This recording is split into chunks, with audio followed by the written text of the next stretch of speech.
Welcome back to Power Panel 365. This is your host, Star Coates, and tonight I'll be reading a story from the Children's Bible Stories, and the name of this story is called Joseph and His Brothers.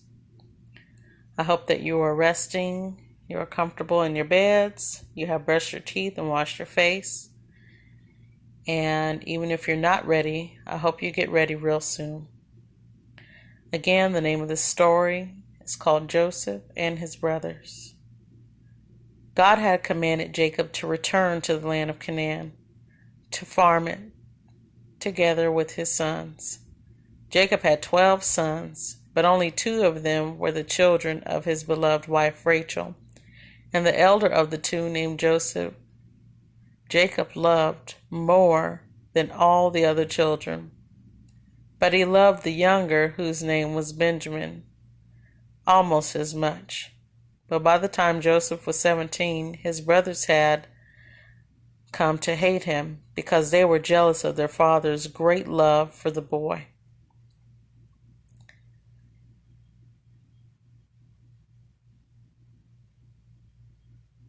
Their anger was increased when Joseph showed them a coat Jacob had given him. It was made in many colors and had sleeves of the kinds that princes wore. Our father spoils the boy, they thought to themselves. One night Joseph had dreamed, and in the morning he told it to his brother. I dreamed that we were all out in the fields, binding up the sheaves, and my sheaf rose on its end and stood upright while your sheaves gathered around it and bowed down to the ground. What? Said his brothers. Do you think that you will be king someday and rule over us? And they hated him even more than before. Joseph had another dream, and he told to his father as well as his brothers. In my dream, he said, the sun and the moon and 11 stars were all bowing down before me. Even his father grew angry with him then. What is this dream of yours? He said. Must we all come and bow low before you, I and your mother and your brothers, just as if you were a king? After this, Joseph's brothers grew even more savagely jealous and hated what they thought was his pride.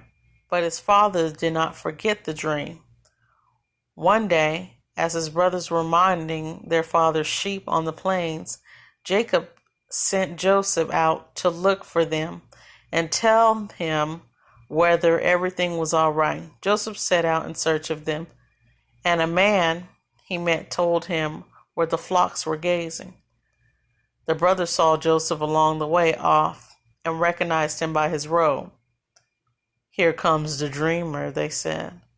Now is our chance to kill him, for we are alone and no one will ever know. We can throw his body into the deep pit and say it was a wild beast that had eaten him.